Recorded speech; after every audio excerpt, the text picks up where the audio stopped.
Imagina que es febrero de 2019. Eres una profesora de secundaria llamada Sandra en un suburbio de Ohio. Cada domingo, haces lo mismo que has hecho durante los últimos 12 años. Conduces al mismo supermercado. Compras aproximadamente los mismos artículos: pan, leche, huevos, carne picada, verduras, quizás algunos cereales para los niños. Tu carrito se llena de la misma manera que siempre, y cuando llegas a la caja, sabes qué esperar. Alrededor de $140, quizás 150 si te has dado un capricho. No piensas en este número. Es solo el ruido de fondo de la vida, como la factura de la luz o el pago de la hipoteca. Existe, es estable, es predecible, es aburrido. Ahora imagina que es 2024. Misma tienda, mismos artículos, mismo carrito, misma rutina dominical. $270. Te quedas en la caja mirando la pantalla. Algo debe estar mal. Compraste menos de lo habitual. Te saltaste los cereales de marca. No compraste los cortes premium. Elegiste la leche de marca blanca. Hiciste todo bien. Y sin embargo, Sandra mira su recibo como un paciente mira un diagnóstico inesperado. No con ira, ni siquiera con confusión, sino con la creciente comprensión de que algo fundamental ha cambiado, y nadie se lo explicó. Esto es lo que quiero que entiendas hoy. Sandra no está experimentando un pico temporal. No está atrapada en un ciclo de precios que se corregirá solo. Se encuentra al borde de un cambio estructural permanente en la forma en que los alimentos son tasados, producidos y distribuidos en la economía moderna. Y nunca volverá atrás. Esto no es teoría, es historia documentada. Son matemáticas integradas. Es el resultado inevitable de decisiones tomadas durante décadas, aceleradas por impactos que no se pueden deshacer. Al final de este análisis, comprenderás por qué ningún político, ninguna política, ningún retorno a la normalidad volverá a llevar tu factura del supermercado a los niveles de 2019. No por la codicia corporativa, no por el caos en la cadena de suministro, sino porque la arquitectura de la fijación de precios de los alimentos ha sido reconstruida permanentemente a tu alrededor. Y una vez que lo ves, no puedes dejar de verlo. Empecemos por lo que la mayoría de la gente cree. La explicación popular del aumento de los precios de los alimentos sigue una narrativa simple. La pandemia interrumpió las cadenas de suministro. Rusia invadió Ucrania, afectando las exportaciones de grano. Los precios de la energía se dispararon. La mano de obra se encareció. Estos impactos golpearon el sistema. Los precios subieron. Y finalmente, a medida que los impactos se desvanezcan, los precios se normalizarán. Esto es lo que los economistas llaman pensamiento transitorio. La idea de que estamos experimentando una desviación de la tendencia que volverá a la media. Es la misma lógica que la Reserva Federal aplicó a la inflación en 2021. Transitoria, dijeron. 18 meses después, la inflación alcanzó un máximo de 40 años, y retiraron discretamente la palabra. La narrativa transitoria es reconfortante porque implica que la pasividad es racional. Solo espera. Las cosas se arreglarán solas. Pero la narrativa transitoria pasa por alto algo fundamental. Algunos impactos no se invierten. Algunos impactos revelan fragilidades estructurales que siempre estuvieron ahí. Y algunos impactos crean nuevos equilibrios a los que el viejo sistema no puede regresar. Lo que sucedió con los precios de los alimentos entre 2020 y 2024 no es una desviación temporal. Es un reinicio permanente. Déjame mostrarte por qué. El primer mecanismo es el que se esconde a plena vista. Entre marzo de 2020 y marzo de 2022, la Reserva Federal de los Estados Unidos expandió la base monetaria en aproximadamente $4,8 billones. Eso es dinero nuevo, dinero que no existía antes, creado digitalmente, inyectado en el sistema a través de compras de activos, facilidades de préstamo de emergencia y transferencias directas.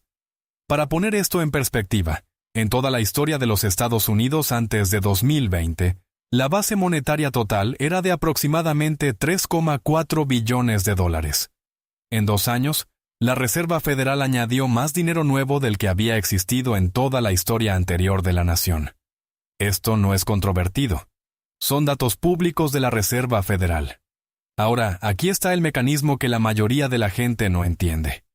Cuando inyectas nuevas unidades monetarias en una economía, esas unidades no se distribuyen de manera uniforme. Entran por canales específicos. En 2020 y 2021, esos canales fueron primero los mercados de activos, luego los bolsillos de los consumidores a través de pagos de estímulo, y luego gradualmente a la economía real. Pero el dinero es persistente. A diferencia de un cuello de botella en la cadena de suministro, que se resuelve cuando los barcos atracan y los camiones se mueven, el dinero no desaparece, circula, se incrusta en la estructura de costos. Cuando una planta empacadora de carne paga salarios más altos porque los trabajadores tienen más opciones durante el estímulo, esos salarios no bajan cuando termina el estímulo. Se convierten en el nuevo punto de partida. Cuando una empresa de transporte por carretera sube las tarifas porque el combustible se disparó y los conductores exigieron más, esas tarifas se contratan en acuerdos a largo plazo. Cuando una cadena de supermercados sube los precios para cubrir el aumento de los costos de los insumos, no los baja cuando los costos se estabilizan. Mantienen el nuevo margen. Esto se llama fijación de precios de trinquete. Los precios suben rápidamente, bajan lentamente, si es que lo hacen. Y cuando la oferta monetaria subyacente se ha expandido permanentemente, no hay ningún mecanismo para revertir el nivel de precios nominal. Piensa en lo que esto significa. Los dólares en tu cuenta bancaria son los mismos dígitos que en 2019. Pero cada dígito ahora compra menos alimentos. No porque la comida sea más valiosa, sino porque el dólar está estructuralmente diluido. Esto no es inflación en el sentido clásico. Es una repreciación permanente de la unidad de cuenta. La historia nos ofrece paralelismos exactos. Después de la Segunda Guerra Mundial, Estados Unidos experimentó una expansión monetaria similar para financiar el esfuerzo bélico. Entre 1940 y 1945, la oferta monetaria se triplicó aproximadamente. Cuando terminó la guerra, los precios no regresaron a los niveles de 1940. Se estabilizaron en la nueva meseta más alta. Una barra de pan que costaba 8 centavos en 1940 costaba 14 centavos en 1948. Nunca volvió. Después de que el sistema de Bretton Woods colapsara en 1971 y el dólar rompiera completamente su vínculo con el oro, el poder adquisitivo del dólar entró en un declive unidireccional. Un dólar en 1971 compraba aproximadamente el equivalente a $6 con 50 centavos hoy. Nunca se revirtió. El patrón es consistente. La expansión monetaria represifica la economía. El nuevo nivel se vuelve permanente. Tu factura del supermercado de 2019 ya no existe. El dólar que la pagó no es el mismo dólar que tienes hoy. Pero espera, si esto fuera solo sobre la oferta monetaria, los precios habrían subido uniformemente. Todo sería aproximadamente un 30% más caro. Eso no fue lo que pasó. Los precios de los alimentos subieron más rápido que la inflación general, significativamente más rápido. Mientras que la inflación acumulada de 2019 a 2024 fue aproximadamente del 22% según la medición oficial del IPC. Los precios de los alimentos en casa subieron más del 28%. Los huevos se dispararon más del 100% en un momento dado. La mantequilla subió más del 30%. La carne de res, casi un 30%. ¿Por qué? Porque los alimentos se encuentran en la intersección de múltiples sistemas compuestos, y cada uno de esos sistemas ha experimentado su propio cambio estructural. Tomemos la energía primero. La agricultura moderna no es agricultura en ningún sentido tradicional. Es química aplicada y logística. El fertilizante nitrogenado, la base del rendimiento de los cultivos, se produce a través del proceso Haber-Bosch, que requiere enormes aportes de energía, principalmente gas natural. Los tractores que aran los campos funcionan con diésel. Los camiones que transportan el grano funcionan con diésel. Las unidades de refrigeración que mantienen frescos los productos funcionan con electricidad. Los envases de plástico provienen del petróleo. Cuando los precios de la energía se disparan, los precios de los alimentos se disparan. Eso no es controvertido. Pero aquí está lo estructural. La era de la energía barata ha terminado. Desde aproximadamente 1985 hasta 2020, los mercados globales de petróleo operaron en un equilibrio relativo. La OPEP gestionó la oferta. La producción de esquisto equilibró la demanda. Los precios del gas natural se mantuvieron suprimidos por el exceso de oferta. Las industrias intensivas en energía construyeron sus estructuras de costos en torno a estas suposiciones. Ese equilibrio se ha fracturado. La producción de esquisto en los Estados Unidos, que impulsó el colapso de los precios de la energía de 2014 a 2020, ahora se enfrenta al agotamiento geológico en cuencas clave. La cuenca pérmica, que produce casi la mitad del petróleo de esquisto de Estados Unidos, está viendo disminuir la productividad de las plataformas y aumentar los costos de perforación. El petróleo fácil ha sido extraído. Lo que queda es más difícil y más caro. A nivel mundial, la inversión en nueva producción de petróleo y gas colapsó durante la pandemia. De 2014 a 2021, el gasto de capital upstream en petróleo y gas cayó más del 40%. Esos proyectos tardan de 5 a 10 años en producir. El agujero de suministro ya está horneado. Mientras tanto, la demanda continúa aumentando. El crecimiento de la población mundial, la industrialización en Asia y África, la electrificación que paradójicamente aumenta la demanda de gas natural para la generación de electricidad a corto plazo.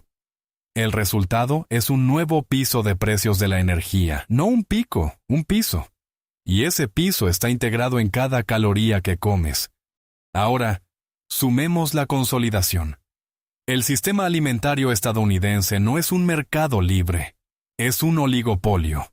4 empresas controlan el 85% del procesamiento de carne de res en Estados Unidos.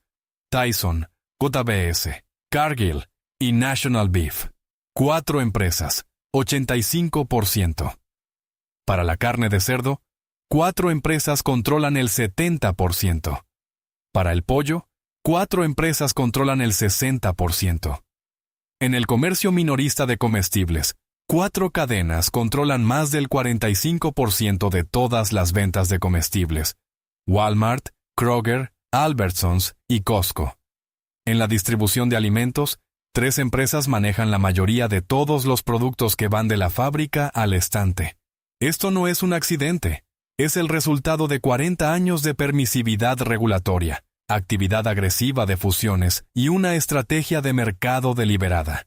Y esto es lo que la consolidación hace con los precios. Cuando una industria se consolida en 4 o menos actores principales, esos actores no necesitan competir agresivamente en precio. Ni siquiera necesitan coludirse explícitamente. Simplemente observan los precios de los demás, reconocen que las guerras de precios destruyen el margen de todos y se establecen en un comportamiento de precios paralelo. Esto se llama coordinación tácita. Es legal, es racional y crea un poder de fijación de precios permanente. Cuando los costos de los insumos aumentan, las industrias consolidadas trasladan esos costos a los consumidores de inmediato. Cuando los costos de los insumos caen, mantienen los precios estables y absorben el margen. Esto es exactamente lo que muestran los datos. En 2022, cuando los costos de los insumos para el procesamiento de carne de res se dispararon debido a interrupciones en el suministro de ganado, los precios minoristas de la carne de res subieron inmediatamente. Los consumidores pagaron el costo en semanas. Cuando los suministros de ganado se normalizaron en 2023, los precios minoristas no cayeron. Los principales procesadores reportaron márgenes de ganancia récord en su lugar. JBS, el procesador de carne más grande del mundo, reportó márgenes operativos en 2023 que duplicaban su promedio prepandémico. Tyson reportó una expansión similar. No fueron ganancias inesperadas por eficiencia, fueron capturas de margen por poder de fijación de precios. El mismo patrón se replicó en los huevos. Cal-Maine, el mayor productor de huevos de Estados Unidos, reportó aumentos de ganancias de más del 400% durante el brote de gripe aviar de 2022. Cuando el brote disminuyó, los precios de los huevos se mantuvieron elevados durante meses, más allá de lo que los datos de suministro justificarían. Esto no es codicia en un sentido moral. Es estructura. Cuando controlas el mercado, fijas el precio y nadie está estructurado para detenerte. Ahora considera la mano de obra. La producción de alimentos es una de las industrias más intensivas en mano de obra de la economía. Empaque de carne, operaciones de almacén, transporte, reposición en tiendas. Estos trabajos no pueden automatizarse fácilmente. Requieren cuerpos humanos realizando trabajo físico. Entre 2020 y 2023, el mercado laboral para estos roles cambió fundamentalmente. Primero, las preocupaciones de salud por la pandemia crearon escasez de trabajadores. Muchas plantas empacadoras de carne se convirtieron en focos de COVID. Los trabajadores renunciaron. Las instalaciones se ralentizaron. La aplicación de la ley de inmigración bajo la administración anterior ya había endurecido la oferta de mano de obra en la agricultura y el procesamiento, que dependen en gran medida de trabajadores inmigrantes. Segundo, los pagos de estímulo y los beneficios de desempleo ampliados dieron a los trabajadores un respiro financiero. Por primera vez, muchos trabajadores con salarios bajos tuvieron poder de negociación. Exigieron salarios más altos, exigieron mejores condiciones. Y en un mercado laboral ajustado, los empleadores tuvieron que ceder. Tercero, y esto es crítico, once wages rise, they don't fall. La rigidez salarial es uno de los hallazgos más sólidos en la economía laboral. Los trabajadores resisten los recortes salariales con mucha más intensidad de lo que resisten los aumentos no obtenidos. Los empleadores lo saben. Incorporan el nuevo salario a su estructura de costos permanente. El salario promedio por hora para los trabajadores de fabricación de alimentos subió de aproximadamente $17 en 2019 a más de $21 en 2024. Eso es un aumento del 24%. Ese costo ahora es permanente. Está incrustado en cada paquete de alimentos procesados, cada envío, cada transacción de pago. Y esos trabajadores no se están volviendo más baratos. Ahora, hablemos de lo que sucede a continuación. Podrías pensar, bueno, el sistema se ajustó. Los costos de los insumos aumentaron. Ahora están estables. Los precios deberían al menos dejar de subir. Pero no lo harán porque el sistema alimentario está ahora entrando en la siguiente fase. Los costos de adaptación. El cambio climático está reestructurando dónde y cómo se pueden cultivar alimentos. El oeste de Estados Unidos, que produce la mayoría de las frutas, verduras y nueces, está experimentando un estrés hídrico crónico. California, que cultiva más del 50% de las frutas y verduras de Estados Unidos, ha enfrentado sequías recurrentes que han obligado a dejar en barbecho tierras de cultivo productivas. Esto no es un ciclo de sequías temporal. La cuenca del río Colorado, que suministra agua a 7 estados del oeste e irriga millones de acres, está experimentando un declive estructural. El lago Mead y el lago Powell, los dos embalses más grandes, han caído a niveles que amenazan las asignaciones legales de agua de estados enteros. Los agricultores se están adaptando. Están perforando pozos más profundos. Están pagando más por los derechos de agua. Están cambiando a cultivos que requieren menos agua. Cada una de estas adaptaciones cuesta dinero. Ese costo se te traslada a ti. En el Medio Oeste, el cinturón de maíz y soja, los patrones cambiantes de precipitación están creando nueva volatilidad. Inundaciones más frecuentes, sequías más intensas, ventanas de siembra menos predecibles. Los pagos de seguros de cosechas, que están subsidiados por el gobierno federal, han aumentado drásticamente en la última década. Esos subsidios provienen de los impuestos. Tú los pagas, los veas o no. A nivel mundial, los eventos climáticos extremos están interrumpiendo el comercio de alimentos. En 2022, India prohibió las exportaciones de arroz después de un fracaso monzónico. Pakistán, un importante productor de arroz, perdió una superficie significativa debido a las inundaciones. Argentina, un exportador principal de carne de res y soja, enfrentó la peor sequía en 60 años. El sistema alimentario mundial se construyó sobre la suposición de patrones climáticos relativamente estables. Esa suposición ya no es válida y los costos de adaptación a la volatilidad apenas están comenzando. Permítanme hacer una pausa aquí y nombrar la restricción claramente. El sistema alimentario ha experimentado un cambio simultáneo en 5 dimensiones. 1. Expansión monetaria que diluyó permanentemente el poder adquisitivo del dólar. 2. Repreciación de la energía que elevó el piso en cada costo de insumo. 3. Consolidación que eliminó la presión competitiva sobre los precios. 4. Repreciación laboral que incrustó salarios más altos en la estructura de costos.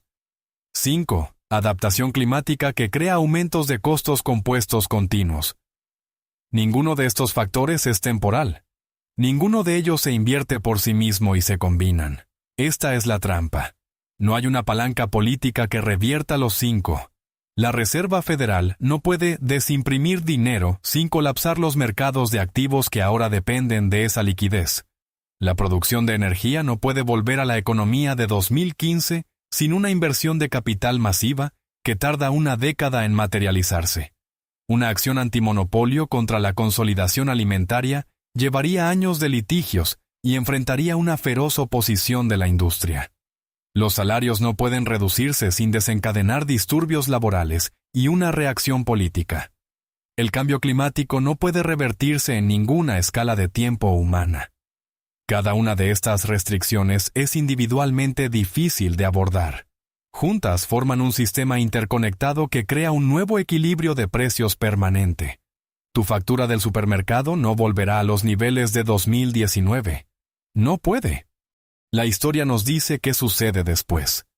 Cuando las poblaciones experimentan aumentos de costos permanentes para bienes esenciales, se adaptan. No se adaptan felizmente, se adaptan por necesidad. En Alemania, después de la Primera Guerra Mundial, los precios de los alimentos subieron tan drásticamente que los trabajadores urbanos gastaron del 80 al 90% de sus ingresos solo en alimentos. No podían pagar el alquiler. No podían ahorrar. Trabajaban para comer, nada más. Esto creó la inestabilidad social que contribuyó al colapso de la República de Weimar. En Venezuela, después de 2015, cuando la moneda colapsó y la mala gestión económica destruyó el poder adquisitivo, las familias se adaptaron comiendo menos proteínas. La desnutrición aumentó. La composición de los hogares cambió a medida que las familias extendidas compartían recursos. La gente se saltaba comidas, no porque no hubiera alimentos disponibles, sino porque no podían pagarlos. En Estados Unidos, durante el período de estanflación de la década de 1970, la inflación de los precios de los alimentos promedió más del 8% anual durante casi una década. Las familias estadounidenses se adaptaron cambiando lo que comían: cortes de carne más baratos, más alimentos procesados, más comidas en casa. La industria de alimentos procesados prosperó precisamente porque ofrecía densidad calórica a menor costo. Ahora estamos en una fase de adaptación. Los hogares estadounidenses ya muestran las señales. Las compras de marcas propias han aumentado drásticamente. Los productos de supermercado de marca blanca representan ahora más del 20% de todas las ventas de comestibles, frente a alrededor del 17% antes de la pandemia. Los minoristas de descuento como Aldi y Lidl están ganando cuota de mercado más rápido que los supermercados tradicionales. Pero estas adaptaciones tienen límites. Las marcas propias siguen experimentando las mismas presiones de costos de insumos que las marcas de renombre. Cambiar de Kraft a Kirkland te ahorra un 20%, no un 80%. El margen de adaptación se comprime a medida que todos los productos suben juntos. Mientras tanto, la carga psicológica crece. La comida no es una compra opcional. No puedes posponerla, no puedes cancelar la suscripción. Cada semana debes ir a la tienda, ver los precios y pagarlos. Esto crea lo que los psicólogos llaman saliencia repetida. El dolor de los precios altos se experimenta 52 veces al año. Se acumula. Por eso la inflación alimentaria es políticamente radioactiva. No porque sea el gasto más grande para la mayoría de los hogares, no lo es, sino porque es el más visible, el más frecuente y el más cargado emocionalmente. Los gobiernos lo saben, por eso intentan gestionarlo y en su mayoría fracasan. Considera la imposibilidad política. Los políticos odian la inflación alimentaria. Pueden sobrevivir a los precios altos de la gasolina culpando al petróleo extranjero. Pueden sobrevivir a los altos costos de la vivienda apuntando a propietarios o desarrolladores. Pero la inflación alimentaria es ambiental. Está en todas partes. Se siente personal. So what do? Option 1. Price controls. The government mandates maximum prices for essential goods. This has been tried. It has never worked. In 1971, President Nixon implemented wage and price controls, including on food. Within 2 years, the controls created distortions so severe that they had to be lifted. Farmers reduced production because controlled prices made farming unprofitable. Shortages emerged. Black markets formed. When controls were lifted, prices spiked higher than they would have otherwise. In Venezuela, the Chavez and Maduro governments implemented price controls on food for over a decade. The result was chronic shortages, empty shelves, and eventual economic collapse. When you tell farmers they cannot sell corn above a certain price, they stop growing corn. Price controls attack the symptom while worsening the disease. Option 2. Subsidies. The government pays producers to keep prices low. This already exists. American agriculture receives tens of billions of dollars in annual subsidies, primarily through the Farm Bill. These subsidies suppress consumer prices for certain goods, particularly corn and soybeans, which flow into processed foods. But subsidies have limits. They cost money. That money comes from either taxes or borrowing. Taxes reduce consumer spending power elsewhere. Borrowing adds to the debt, which eventually creates its own inflationary pressure. And subsidies don't address the structural cost increases. They just shift who pays. Option 3. Do nothing. Let the market adjust. This is politically untenable. A politician who tells constituents that groceries will never be affordable again does not get re-elected. So they make promises. They blame corporations. They announce investigations. They hold hearings. None of it changes the underlying math. Let me tell you about the shrinkflation phenomenon, because it reveals something important about how the system adapts. Shrinkflation is the practice of reducing product size while maintaining price. Instead of raising the price of a cereal box from $4 to $5, you reduce the box from 18 ounces to 15 ounces and keep it at $4. Consumers don't notice immediately. The box looks similar. The price is the same. Only when they calculate price per ounce do they see the true increase. Shrinkflation has accelerated dramatically since 2020.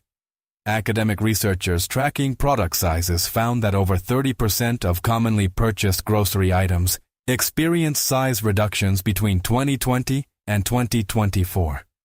Toilet paper rolls, cereal boxes, chip bags, ice cream containers. The list is extensive. This is a signal of something important.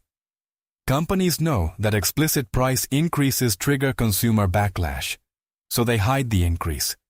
They maintain the illusion of stability while extracting more per unit. But shrinkflation cannot continue indefinitely. Eventually, the product becomes absurdly small. Eventually consumers notice. Eventually the true price must be acknowledged. We are approaching that point. Many products have shrunk to the limit of packaging practicality. A chip bag can only get so small before it's obviously empty air. An ice cream container can only shrink so much before it looks comical in the freezer. The next phase is explicit price increases, and those increases will be permanent. Ahora, consideremos quién soporta el costo. La inflación, especialmente la inflación alimentaria, es un impuesto regresivo. Toma un porcentaje mayor de quienes tienen menos.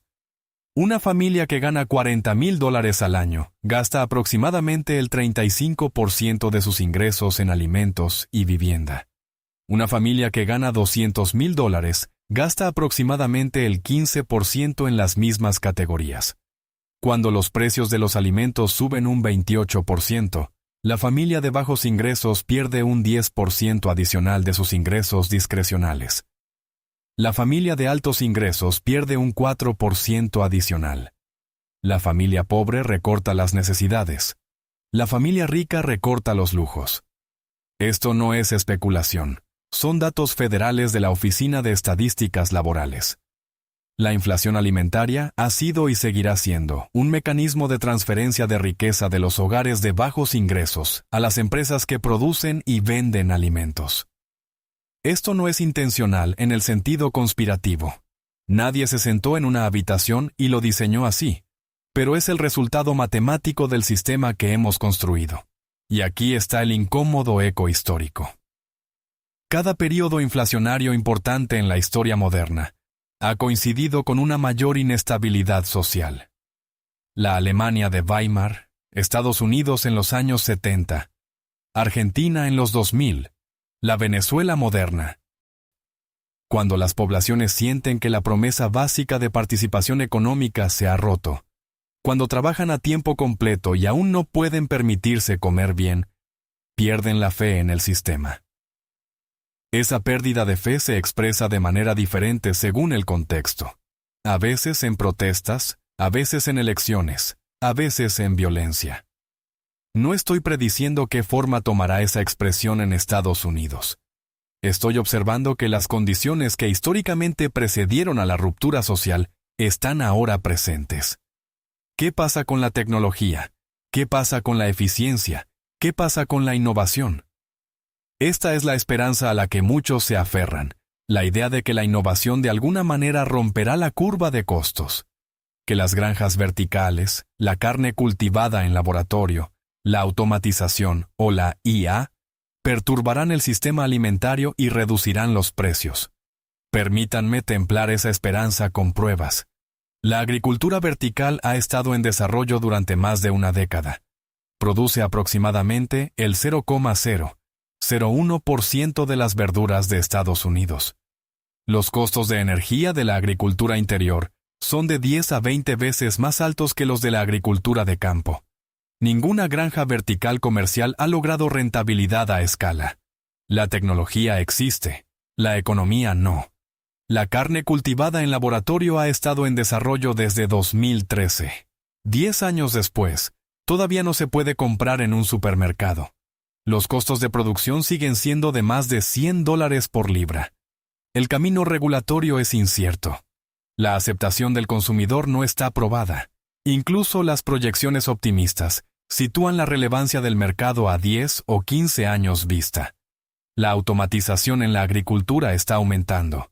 Los tractores son más eficientes, las máquinas cosechadoras son más sofisticadas, pero los pasos intensivos en mano de obra, recoger productos delicados, procesar carne, reponer estantes, siguen siendo obstinadamente manuales.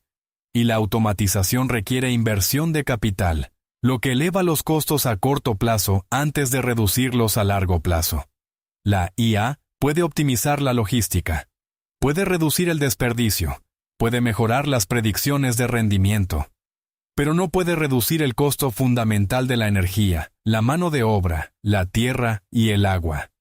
La tecnología ayudará en el margen, no revertirá el cambio estructural. Entonces, ¿dónde nos deja esto? He expuesto los mecanismos. Expansión monetaria, repreciación de la energía, consolidación, costos laborales, adaptación climática. He demostrado que cada uno es permanente.